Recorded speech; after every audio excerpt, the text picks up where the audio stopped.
Life में सबसे पहले हम बहुत बार डिस्कस कर चुके हैं, एनर्जी क्रिएट करना आपको सीखना है। एनर्जी कैसे क्रिएट होती है? मौन, ब्रह्मचर्य, कसरत, सम्यक आहार, डाइट, स्लीप, एक्सरसाइज, इन सब से। और ब्रह्मचर्य बहुत इंपॉर्टेंट है, उसमें एनर्जी क्रिएट होती है। और ब्रह्मचर्य और मौन उस क्रिएटेड एनर्जी को आपकी बॉडी में होल्ड कर पाएगा। ये जब होल्ड होने लग जाता है आपकी बॉडी में, उसके बाद आपकी क्लैरिटी आती है जीवन में। हम सबको कितनी कम क्लैरिटी, आप ये देखें कि हम सबको पता है, आप सबको पता है कि दवाइयां जो इंसान खाता है उसकी टेस्टिंग पहले चूहों पर होती है। अगर वो चूहों पर टेस्टिंग सेफ्टी हो जाती है तो इंसानों को खिलाना वो शुरू करते हैं थोड़ा सा ट्रायल्स के बाद।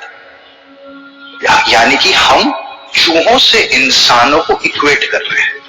अब चूहे तो गटर में रहते हैं लेकिन वो बीमार नहीं पड़ते, लेकिन इंसान अगर गटर में रहेंगे तो इंसान तो बीमार पड़ जाएंगे। ये जब भी कोई बच्चा माँ बाप से गोली ले रहा है तो उसके माँ बाप लैक ऑफ क्लैरिटी की वजह से हिंसा कर रहे हैं। अगर वो चूहे का ट्रायल को सब कुछ सत्य मान जा रहे हैं तो जब खाना जमीन पर गिरता है तो वो भी बच्चों को खिलाना चाहिए, क्योंकि गिरा हुआ जमीन पर खाना खाकर चूहा तो बीमार नहीं पड़ता।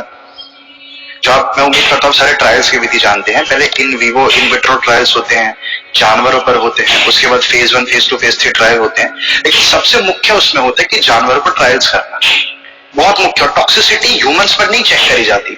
जेनोटॉक्सिसिटी यानी कि क्या जनरेशन टू जनरेशन टॉक्सिसिटी पास हो रही है, वो ये सारी इस प्रकार की जो खतरनाक होता है ना केमिकल, उस प्रकार के खतरनाक रिजल्ट्स जानवरों पर चेक करे। कौन से जानवर? चूहा, मुख्यतः चूहा।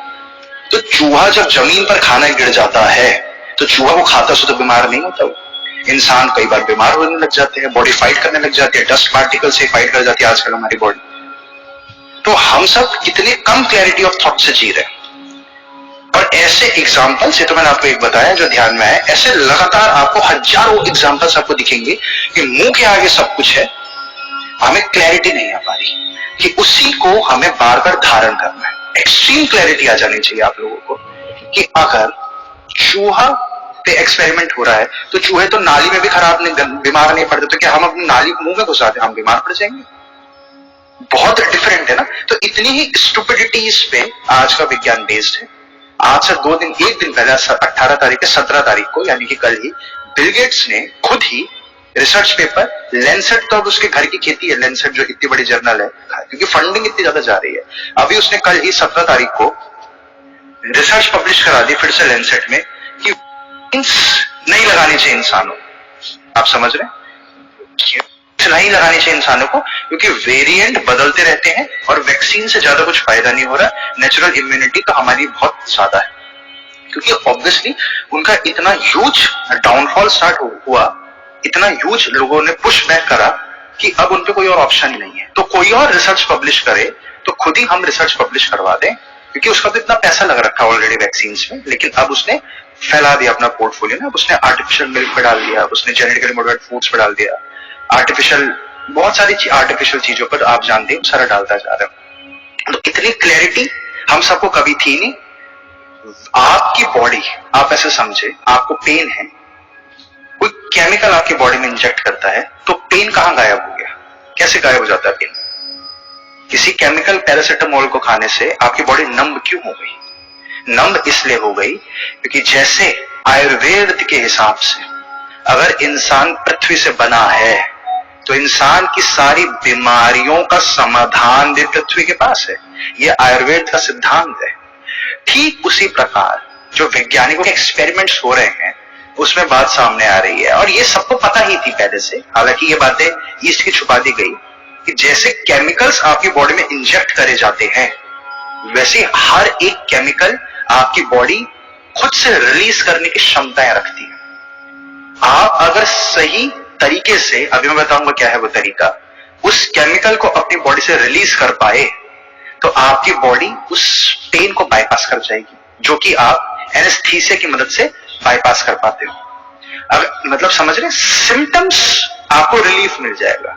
आपका पेन है यानी कि तनाव है, ये सारी चीजें हैं, यातना है, सफरिंग है, वो सारी चीजें खत्म कर जाता है, क्योंकि एलोपैथी में ऑब्वियसली किसी चीज का सॉल्यूशन नहीं है, वो सिर्फ सिम्टम रिलीविंग के लिए एलोपैथी यूज की जाती है, ट्रीटमेंट के लिए नहीं यूज की जाती। ये तो आप सब जानते ही हैं, और ये खुद सीडी सर एफडीए भी बोलता है। तो वैसे ही जैसे आयुर्वेद हर एक हर्ब और हर एक जड़ का कोई ना कोई फायदा है, वैसे आपकी बॉडी में केमिकल्स, वो हॉर्मोन्स, एक एक संजीवनी बूटी तक आपकी बॉडी के अंदर मौजूद है।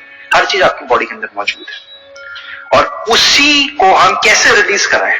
अच्छा, स्टेरॉइड से तो हमने इंजेक्शन मार दिया तो आपकी बॉडी में एक्स्ट्रा टेस्टोस्टेरोन आ गया, लेकिन अगर आपको कोई प्रक्रिया पता चल पाए तो आप ज्यादा टेस्टोस्टेरोन के खुद से बूस्ट कर सकते हो अगर बॉडी बनानी है, या आपके बच्चा पैदा नहीं हो रहा, या फिर दूध नहीं आ रहा मां के, तो क्या ऐसी कोई विधि है केमिकल्स रिलीज होकर हमारी इश्यू सॉल्व हो पाए? दूध मां का नहीं बन पा रहा तो दूध आ पाए। नींद का इश्यू है तो क्या अब मेलेटोनिन आप सब जानते हैं, क्या मेलेटोनिन हम खुद से रिलीज करवा सकते हैं? ये जो समाधान अभी आप जान रहे हैं, जो मैं आपको बताने जा रहा हूं, ये बहुत ही हिडन नॉलेज है। ये बहुत उस प्रकार की नॉलेज है जो नॉलेज छुपाई जाती है, क्योंकि इस नॉलेज का गलत उपयोग करा जा सकता है, और ये नॉलेज बहुत इजीली मिसयूज हो जाती है, क्योंकि ये नॉलेज है ही कुछ ऐसी कि मिसयूज होने लगती है। लेकिन हम कुछ रफ बेसिक हम समझेंगे उसके। अभ्यास के बिना ये नॉलेज भी किसी काम की नहीं है, क्योंकि मेन मुद्दा ही अभ्यास का है ना। अभ्यास के बिना आप जैसे ये समझे, हिंदी भाषा आप सुनते हैं, देवनागरी लिपि, लिपि मतलब स्क्रिप्ट राइटिंग जो है, वो हिंदी क्या होती है? देवनागरी, है ना। बहुत सारी भाषाएं हैं देवनागरी में लिखे जाती है, इनफैक्ट नेपाली भी देवनागरी ही लिपि इस्तेमाल करते हैं, नेपाली जो। संस्कृत भी देवनागरी होती है। जब अंग्रेज लोग आए थे, हमारी भाषा से देवनागरी से बहुत सारे शब्द गायब हो गए। वो उस प्रकार के शब्द अक्षर गायब हो गए।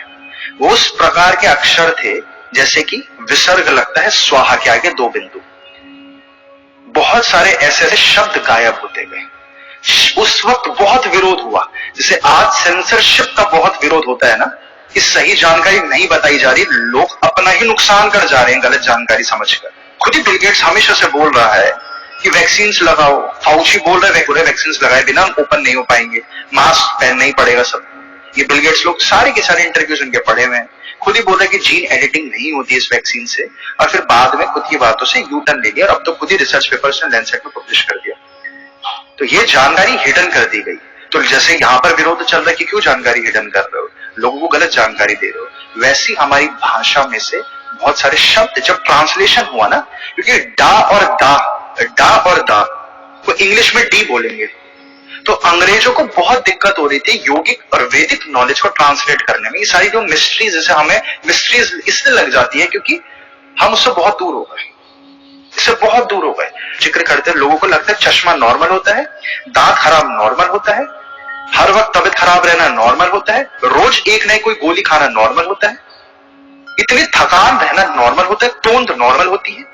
ये सब नॉर्मलाइज होने लग गए, जबकि ये डिसीजेस हैं बहुत बड़े बड़े, जबकि ये सारे सिम्टम्स हैं। किस चीज के सिम्टम्स है? लैक ऑफ कंसंट्रेशन के सिम्टम्स है। हमारी लाइफ में फोकस नहीं आती जब तक, क्लैरिटी नहीं आती जब तक, तो शुरुआत ही बेचैनी से होगी। अगर लाइफ में क्लैरिटी आ जाएगी तो बेचैनी खत्म। अब बेचैनी खत्म तो आपकी बॉडी रिलैक्स होगी, रिकवर होगी स्लीप में, सब सॉल्व। डॉक्टर विश्वरूप ने कैंसर का जो अभी उनकी वीडियो आई है, बहुत ही खूबसूरत उन्होंने जानकारी दी है। अब वो जानकारी का मेन मुद्दा क्या है? स्लीप साइकिल अगर आपकी सही हो जाए, तो स्लीप साइकिल अगर आपकी सही हो गई, आपके सोने का तरीका, उठने का तरीका सेटल हो जाएगा, और साथ में कुदरती आहार लो, और साथ में और चीजें भी जोड़ती जाए, तो वो सारा सही हो जाएगा, क्योंकि body design to self heal है। तो नॉलेज जैसे छुपा दी जा रही है एक के बाद एक, वैसी हमारी भाषा में से शब्द स्किप कर दिए गए अंग्रेजों के द्वारा। उस वक्त बहुत विरोध हुआ, इस वजह से बहुत सारे शब्द गायब हो गए, और इस वजह से बहुत सारी भावनाएं गायब हो गई।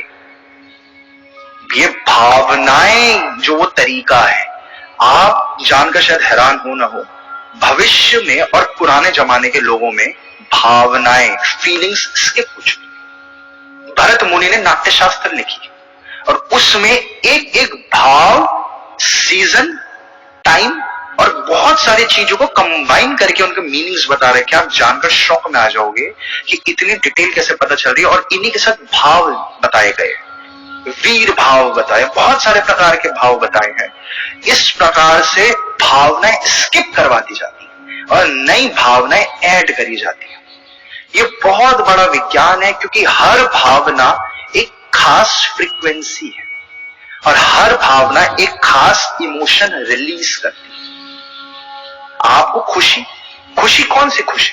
खुशी एक नहीं होती, बहुत प्रकार की खुशियां होती है इस दुनिया में। सिर्फ एक खुशी नहीं होती, सब 150-200 प्रकार के डिफरेंट फीलिंग्स को एक डब्बे में डाल दिया गया। जैसे कोविड के दौरान हर अलग बीमारी को कोविड बना दिया गया, वैसे हर भावना को डब्बों में डाला गया।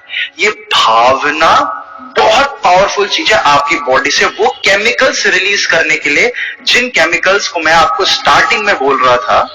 कौन से केमिकल्स? जैसे संजीवनी बूटी, जो आयुर्वेद की संजीवनी बूटी बाहर है, वही आयुर्वेद के हर्ब्स।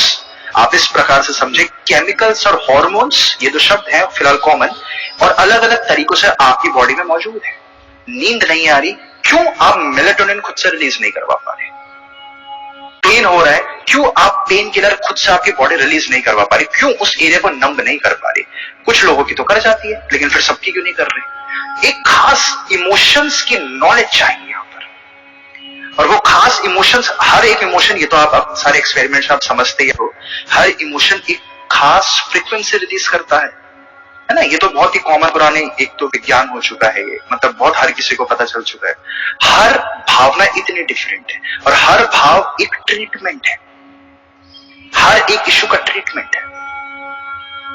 जब आपको इस चीज की क्लैरिटी हो जाएगी, इस भावना के डिफरेंस और उनसे रिलीज होने वाली फ्रीक्वेंसीज यानी कि वाइब्रेशंस, और उनसे आपकी बॉडी केमिकल्स रिलीज करती है। क्यों? सिंपल से एग्जांपल आप समझे, अगर आपको रिलैक्स करना आता है तो आप किसी भी स्थिति में सो सकते हो। अगर आप अनस्टिमुलेटेड बीइंग बन जाओ, जो शिव, जो कृष्ण जी समझा रहे हैं, जो महावीर स्वामी समझा रहे हैं, जो हर कोई समझा रहे हैं, जो गौतम बुद्ध समझा रहे हैं, या ध्यान का मेन मकसद है जो हम इतने समझ रहे हैं। अगर आप अनस्टिमुलेटेड बीइंग बन जाते हो, यानी कि आपका रेगुलेटर, आप समझे ना अपने को, रेडियो आपका रेगुलेटर, आप खुद से रेगुलेट कर पा रहे हो। बाहर हल्ला गुल्ला चल रहा है, जैसे अभी यहां पर चल रहा था, और आप जब चाहो इतने हल्ले गुल्ले में सो पाओ, अनस्टिमुलेटेड बीइंग बन पाओ। तो वो कैसे हो सकता है? वो ऐसे ही होता है, भावनाओं को विजुअलाइज करना आपको सीखना पड़ता है। इस भावनाओं को अगर आप विजुअलाइज करना सीख जाते हो, तो अब आपने सारा का सारा गणित समझी, आपकी बॉडी केमिकल से रिलीज करती है। आप बहुत समय से खुश हो, बहुत समय तक खुश रहोगे, तो आपको ऑब्वियसली एक खास प्रकार के हार्मोन्स रिलीज होंगे, डोपामिन रिलीज होगा, 5-6 प्रकार के हैप्पी हार्मोन्स होते हैं, वो सारे रिलीज होंगे। आप सैड हो तो ऑब्वियसली ये सब आप जानते हो, कॉर्टिसोल एक्सेस में रिलीज होने लगता है। क्यों? सैडनेस से क्या हो रहा है? कॉर्टिसोल, जबकि कॉर्टिसोल एक अच्छा हार्मोन है, कोई बहुत बुरा हार्मोन नहीं होता, एक्सेस में इशू। ये सारे हार्मोनल थेरेपीज क्यों दी जाती है? इतना बड़ा क्या है सीन? हम अपना रेगुलेटर खो गए। ठीक इसी के लिए विजुअलाइजेशंस चाहिए, जो आज हमारी कोशिश है हम विजुअलाइजेशन समझ पाए, ताकि हम नेक्स्ट सेशन में उसको कर पाए। आप जब भी घर पर भी बैठते हो, आप किसी हैप्पी इमोशन को विजुअलाइज करना सीखो। विजुअलाइज करने से आपके वो केमिकल्स ऑटोमेटिक आपकी बॉडी रिलीज करने लगती है। एलोपैथी क्या करे? आपकी बॉडी में इंजेक्ट कर रही है केमिकल्स, और ये जिस दिशा में अभी आप बढ़ रहे हो, ये एलोपैथी से आपका सारा का सारा झंझट छूटनी है। क्या विजुअलाइजेशंस की पावर समझे, कितना क्लियर विजुअलाइजेशंस होना चाहिए, तभी उस फ्रीक्वेंसीज में पहुंचकर आपकी बॉडी केमिकल से रिलीज करेगी, तभी कर पाएगी। इतना क्लियर जितना क्लियर अभी आप हमें देख पा रहे हो, और इसी के लिए तपस्या